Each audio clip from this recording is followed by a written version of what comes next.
자, 재룡전기입니다. 재룡전기. 조금 전에 이제 전력주 순환매를 요게 다루면서 우리 천재 리더님이 재룡전기하고 일단 재룡전기, 일진전기, 산일전기, LS일렉 뭐 이런 종목들 쭉 해서 묶어서 일단 올라갔어요. 분석이 올라 들어갔는데 요 제가 조금 추가를 해서 설명을 드리도록 하겠습니다. 자, 이 재룡전기는 제가 저 앞에서부터 이거 다뤄가지고 수익을 굉장히 많이 냈었던 종목이죠. 이거 굉장히 많이 냈던 종목이기 때문에 이제 설명을 드릴 텐데요. 자, 이 재룡전기가 있고, 그리고 또 재룡이네 같은 경우는 또 똑같은 인물이 같은 건물에서 회사를 두 개를 차려서 동시에 진행이 됩니다. 재룡산업도 있고요, 재룡전기도 있고. 그래서 이제 재룡전기가 올라들어가면서 재룡산업이 올라 들어오고, 재룡전기가 박살나는 또 재룡산업은 또 안 내려가고 이렇게 또 버티는 흐름 되겠죠. 이 두 종목의 차이는 어디에 있냐라고 하면요, 이제 어디 들어가는 이제 똑같이 전력 쪽 라인으로 들어가고 있는데, 이제 주로 들어가는 그 제품의 차이가 있어요. 그러니까 재룡전기의 경우에는 변압기입니다. 변압기. 즉 이 메이저들 현대일렉트릭, 효성중공업, LS일렉트릭, 일진전기, 산일전기하고 똑같은 이런 변압기 쪽의 그걸 다루는 회사이고요. 그 다음에 요 재룡산업의 경우에는 변압기보다는 전선하고 이게 전력 기자재입니다. 기자재 여기 나오네요. 전력 기자재, 금구류 이런 거 있죠. 전력 기자재. 그러니까 재룡산업은 전력 기자재예요. 그러니까 순서로 친다라고 하면 재룡전기 쪽이 더 모멘텀을 많이 받고, 그 다음에 재룡산업이 뒤에 받는 거죠. 그래서 뭐 세명전기라든가 이제 이런 쪽에 같은 경우는 이제 송전망 이슈가 나올 때 그때 움직이는 종목이에요. 이거는 이제 송전망 이슈가 나올 때 움직이는 종목이고, 그 다음에 이 재룡전기 같은 경우라 그러면 이제 데이터 센터, 우리 현대일렉트릭이나 이런 쪽에서는 똑같은 그런 센터로 들어가는 이런 종목이 되겠는데, 근데 주가가 지금 차이가 좀 많이 났죠. 이거 어디서 왜 이런 차이가 났냐라고 하면, 이제 초반에는 이 종목이 굉장히 강한 흐름 보였습니다. 그래서 한때 요 구간 같은 경우는 제가 현대일렉을 팔고 이 종목으로 들어갔을 만큼 그만큼 강했던 종목이에요. 이쪽 같은 경우에. 그래서 현대일렉보다 월등하게 더 강력하게 올라 들어가는 이런 구조로 보였었죠. 비교 차트를 한번 해서 보여드리도록 하겠습니다. 이거 대형주 쪽에서도 제가 설명드렸던 거하고 요거 비교해서 다시 한번 조금 생각해 보실 필요가 있어요. 자, 이게 재룡전기입니다. 이렇게 해서 예전에는 저 앞쪽에 작년도 상반기에 보이시죠? 현대일렉보다 월등하게 강해요. 그래서 일시적으로 현대일렉을 줄고 팔고, 그리고 이 재룡전기로 옮겨 들어가 가지고 여기서 또 큰 폭의 수익을 이렇게 냈었던 종목이에요. 그런데 이게 지금 돌아와 가지고 이제 이렇게 구조가 박혀 있는 겁니다. 이렇게 엄청난 차이가 벌어지죠. 여기 요 앞쪽에서 보면 어저께 같은 경우는 이제 요거 대신에 이제 효성중공업과 LS일렉트릭 같은 이 차이도 제가 보여드린 바가 있어요. 효성중공업, LS일렉이 왜 꼴찌를 하고 있느냐? 이 중에서 원래는 LS일렉이 가장 국내의 대표적인 전력설비의 대표 종목인 LS일렉이 대표였는데, 왜 지금 LS일렉이 꼴찌를 하고 있느냐라고 하면, 이게 구조가 어떻게 들어가냐라고 하면 앞에도 얘기했는데요. 우선 현대일렉이 이제 가장 먼저 초고압 변압기 이쪽에서 기술을 가지고 뚫고 들어가면서 이제 미국 쪽으로 해가지고 먼저 선점을 해버립니다. 현대일렉이. 그래서 미국을 뚫고 들어가서 지금 현대일렉은 미국에서도 굉장히 잘 나가고 있죠. 슈퍼갑이 되어 있습니다. 미국에서 지금 AI 데이터 센터하고 난리가 나 있는 미국 같은 데서 슈퍼갑이. 그 중간에 관세 이슈 같은 거 나왔을 때 같은 경우에, 관세 이슈가 등장을 했을 때, 그래서 이 현대일렉 같은 경우에는 이거 관세 신경 쓸 필요가 전혀 없습니다. 그거 때려봐야 지네들 손해지 현대일렉 손해 아니야. 왜 그러냐 그러면, 이거는 이게 이제 공급자 우위 시장이에요. 전력 설비는 공급자 우위 시장이기 때문에 관세 같은 거 때리면 관세를 100% 때려도요, 그냥 가격에다 100% 부담시켜가지고 그냥 더 넘겨버립니다. 우리 라면 같은 거예요. 밀가루 가격이 올라가면 밀가루 가격 올라가는 그대로 제품 가격에도 올려가지고 던져버리죠. 그렇게 했다고 그러죠. 그래서 그 라면 가격이 2,000원 하던 라면 가격이 지금 4,000까지 더블로 올라드는데, 그렇다 해서 라면 안 팔립니까? 잘 팔려요. 그냥 그대로 그냥 떠넘겨버리면 되는 거예요.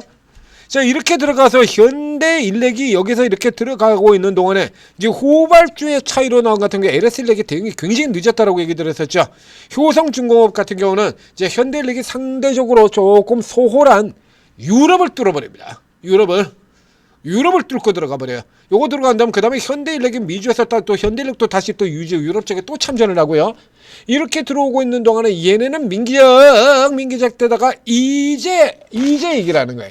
그러니까 요런 차이가 나와가지고 이 LS일렉 같은 경우는 롱숏으로 들어갈 때 굉장히 효과를 보이는 거죠. 지금처럼 효성중공업을 두들겨 때려 팔아버릴 때 효성중공업을 이렇게 효성중공업이나 LS일렉트릭 현대일렉트릭 같은 종목으로 이렇게 눌러 들어갈 때 상대적으로 싼 이게 조선주에서 하나오션하고 삼성중공업의 관계로도 비교를 해드린 적이 있습니다. 자, 이런 이 차이가 들었는데, 자, 이 재룡전기의 경우는 앞에 보시는 것처럼 이 재룡전기가 제품이 똑같아요. 쟤네들하고 똑같은 변압기 이런 걸 가지고 들어가는 거예요. 그러니까 국내외 전력 인프라에 공급하고 있음 이렇게 되어 있죠. 경쟁에서 밀렸습니다. 그게 문제예요. 저쪽에 보이시죠? 현지 업체들의 재고 안정화로 발주가 감소하여 이렇게 되어 있잖아요. 관세 부과로 비용 부담이 증가하고 현대일렉트릭하고 완전 케이스가 다른 겁니다. 현대일렉트릭 같은 경우는 그 관세 부과해봐야 제품 가격에다 그냥 얹어가지고 그냥 던져버려. 그러니까 관세 부과에 따라서 실적이 타격을 안 받아요. 타격을 안 받는 겁니다. 근데 얘 같은 경우는 그래서 결국에는 이게 소형 업체가 되다 보니까 밀리는 거예요, 이게. 그러다가 또 다른 분야 이 시장에서 요것만 하는 게 아니라 그 다음에 이제 계획이라든가 이런 기타 전력 분야 이런 거 그들가 이제 국내 시장에서 이게 이제 현대일렉트릭처럼 글로벌을 상대로 해서 변압기 수출로 뚫고 들어가는 게 아니라 국내 시장 쪽에서도 들어가는데 국내 시장 쪽에 건설이 좋질 않아. 그렇죠? 아시다시피 그래서 이쪽에서도 밀리고 그 다음에 이 미국 쪽에서 이게 미국 쪽 같은 경우서 저 대형 기업들한테 발리면서 수주가 뚝뚝뚝뚝 떨어져 버린 거예요. 수주가.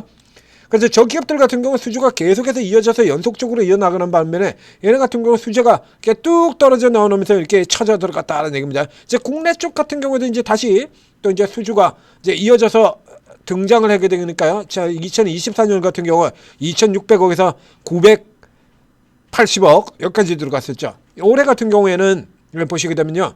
여기 숫자만 이렇게 보게 되면 올해도 그렇게 나쁘지 않아 보이죠. 근데 이렇게 살펴보면 1,100억이고요. 그 다음에 700억, 그러니까 1,800억, 3분기까지 1,800억의 매출. 그 다음에 영업이익 같은 경우에 본다 그러면 580억, 590억 돼 있네요. 590억.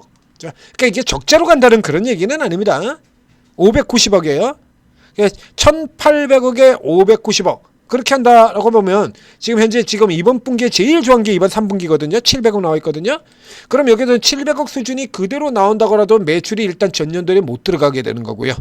못 들어가게 되는 거고 이익도 까져서 그러니까 2024년의 실적이 탑인 실적, 피크아웃 실적이 되어버리는 겁니다. 그래서 이 현대일렉트릭 같은 경우에는 2022년부터 우리 나으리들이 피크아웃을 외쳤다라고 얘기를 드렸었죠. 2022년부터 피컷 같은 경우는 저는 얘는 이제 이때 같은 경우에 이제 그 전까지 못 오르고 있다가 여기서 한 방에 못 오른 것들 다 반영시켜 버리면서 그냥 그대로 자빠져 버린 케이스가 된 거예요. 그래서 이제 내려왔는데 이제 이 같은 경우 또 상대적으로 이제 경쟁에서 밀린다라는 것들도 역시 마찬가지 이미 주가에는 다 반영을 됐죠. 그래서 언더 상태에 들어가 있다가 그렇다고 해도 이 기업 같은 경우가 예를 들면 실적을 못 내고 있는 회사는 아니잖아요. 예. 실적을 못 내고 있는 정도는 아니거든요. 그러니까 저 앞쪽보다는 좀 약한 상태, 요런 상태로 이 전력주에 허관날 내뱉고 있는 그 피크아웃 고기에 딱 그대로 적용이 된 거고요. 지금 같은 경우는 이게 얼마입니까? 지금 이익이 500억이 나왔거든요. 그럼 대략적으로 이제 이전에 평균치 수준만 놓고 하던 약 650억에서 700억 정도의 이익이 나오게 됩니다. 650억에서 700억. 그래서 지금 같은 경우에 친다라고 하면 대략 뭐 지금 15배가 채 안 되죠. 15배가 채 안 돼요. 네? 15배가. 그러다 보니까 이게 상대적으로 좀 싸죠. 그래서 이렇게 모멘텀이 올라 들어가고 있는 와중에 상대적으로 굉장히 낮다라는 얘기예요. 그래서 조금 이익이 이제 나빠진다고 하더라도 국내 쪽에서도 이제 데이터 센터 투자 계속해서 들어가고 있고, 이제 여기에다가 오늘 같은 경우는 이건 전형적인 그냥 덩달아라고 봐야 돼요. 이제 부동산이 오늘 같은 경우 지금 부동산이 뭐 부동산주들이 지금 난리가 났지 않습니까? 부동산 보유주 이쪽이 지금 이렇게 난리가 나 있잖아요. 이렇게 난리가 나 있는데 원래 실적 모멘텀에 있는 회사가 이렇게 부동산 이렇게 나오니까 이거요. 이게 포인트를 부동산에도 두면 안 돼요. 이거 원래 이게 뭐냐라고 하면요. 이거 공장 증설하겠다는 얘기예요.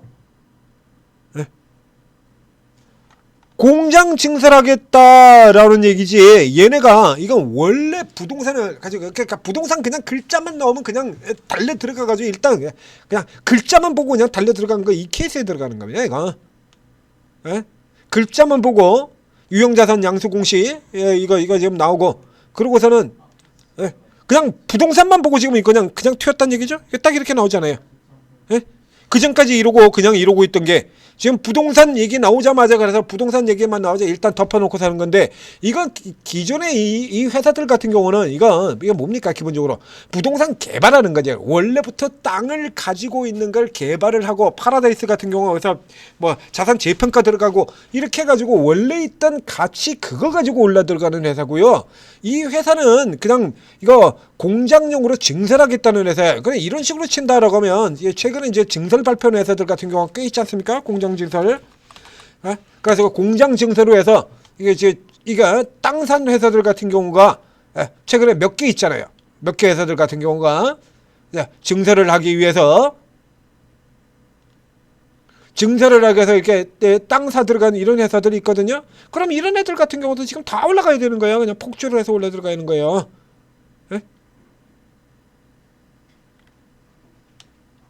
이런 회사들 같은 경우도 이제 다 똑같이 폭등해야 되는 겁니다. 그래서 현재의 주가 급등세 같은 경우, 재령의 경우는 조금 이제 이게 조금 차이가 되니까, 그러니까 본업적으로 보는데 뭐 이게 좀 덤이 돼줘서 좋긴 하죠. 덤에서 좋겠는데, 이게 이런 식으로 부동산주들을 여러분들이 이 종목을 다루면서 이 부동산주들을 이 3표라든가 이 하림이라든가 이런 쪽으로 들어가는 쪽으로 엮어서 보시면 조금 곤란하다는 얘기예요. 이런 쪽 같은 경우도 이거 실적 아니고요. 이거 부동산 가지고 올라 들어간 거요. 팜스코 같은 거. 곁다리 타마로 곁다리로 끼어 들어간 케이스가 되는 거죠. 이 재룡 같은 경우는 일단 이래가지고 이렇게 흥분을 하고 있으나, 이 같은 경우는 일종의 착시 현상이다라고 생각을 해보시면 되겠습니다. 그 다음에 이제 저가 모멘텀을 찾아 들어가야 되는데, 이 케이스 같은 경우는 현재의 재룡원 같은 경우 앞서 보시는 것처럼 이게 예전에 이게 늘어났던 것 같은 이런 실적 증가가 나오는 회사가 아니에요. 이게 예전에 나왔던 것 같은 이런 엄청난 이런 증가가 나오는 회사가 아닙니다. 그래서 요 정도 같은 경우 이게 사실상 2024년 일종의 피컷을 찍은 거고, 이거 다시 이걸 위해서 이제 열심히 애써야 돼요. 수주가 현대일렉트릭 같은 회사들 같은 경우에는 그 수주 잡은 잔고가 뭐 4년, 뭐 5년 이렇게 있는데, 반면에 이 재룡 전기의 경우는 수주 잔고가 1년치도 안 됩니다. 그러니까 그때 받아가지고 지금 늘어나는 이런 형태가 되는 거예요. 그러니까 이게 아주 그렇게 이 산일전기나 일진전기 쪽 같은 경우라 그러면 여전히 데이터 센터 향, 일진은 전선도 있으니까요.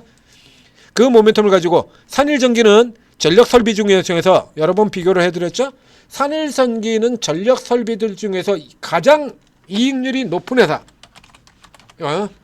산일전기는 전력조들 중에서 이익률이 최강인 회사입니다. 자, 아래서 보시죠. 39% 이익이야. 아주 미친 이익률이죠. 이런 걸 내놓는 회사고요. 그 다음에 이 일진전기 같은 경우는 전력 설비도 있습니다만 전선 쪽에 또 강자예요. 전선이 있습니다. 전력과 전선 양쪽에서 다 가지고 있기 때문에 이런 시세, 이런 느리게라도 이렇게 올라가는 게 계속해서 이렇게 올라 들어가고 있습니다만, 재룡 같은 경우에는 아직까지 그게 안 돼요. 그래서 이제 증설을 했다는 얘기는, 증설했다는 얘기 자체는 재룡이도 이제 어느 정도 그 아주 안 좋은 1년치 안 되는 데서 조금 뭔가 좀 더 나은 개선점 여지를 봤다라고 하는 반증이 될 수도 있겠습니다만, 그렇다고 해서 이 종목이 부동산처럼 올라 들어가는 것 아니고 예전처럼 이렇게 들어가는 것 아니다.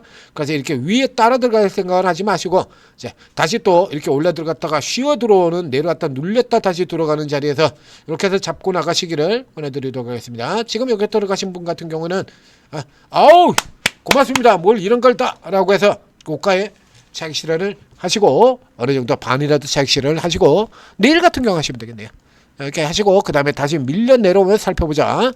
이렇게 추가로 조금 붙여서 더 정리를 해드렸습니다. 오래간만에 보는 재룡전기 깜짝 놀랐습니다. 저는 이게 재룡전기가 지금 이렇게 올라갈 종목이 아닌데? 라고 깜짝 놀라서 봤더니 착시 현상이었다라는 얘기가 되는 거죠. 자, 천재투자TV 구독, 좋아요 눌러주시고, 자, 그럼 이게 오르고에 들어오시면요, 이분들이 오르고에 저는 경력 10년 이상의 이 최고 전문가분들 같은 경우가 다 각자 전문 분야 특기가 다 틀려요. 매매 접근 방식도 다 틀리고 특기가 다 다릅니다. 그러다 보니까 각자 이런 전공 분야들이 있고 전공 카드 종목들이 있고 비장의 카드 종목이 있고 그래요. 그다음에 여러분들이 여기 쭉 들어가시고 쭉 방 다 들어가서 이렇게 살펴보시게 되면 쭉 살펴보시게 되면 수익원 자체도 어마어마하게 다양해지고 그리고 또 이제 채로 하시는 분들 같은 경우는 주식에서 또 배우는 것도 굉장히 빠르게 배울 수가 있고요. 여러분들 혼자서 뭐 종목 살펴보고 그런 거 다 체크해 보기도 힘들지 않습니까? 그거 대신해 가지고 이분들이 다 체크를 해 가지고 이렇게 날아가는 종목들 같은 경우 이런 위치에서 다 잡아드린다는 얘기예요. 다 잡아드린다는 얘기입니다. 그래서 계속 잡아들면서 뭐 하루에 뭐 3개, 4개씩도 주고 상한가를 하루에 2개, 3개씩도 잡고 난리죠. 7사람 중에서 5사람이 쫙 1시간 안에 5명이 7사람 중에서 각기 다른 종목 가지고 상한가를 잡아. 뭐 기가 막히지 않습니까? 나만 벼락끄지 오르게 들어오시면 해결됩니다. 자, 오르고 동원 받으시고 퍼 담아가시기 바랍니다.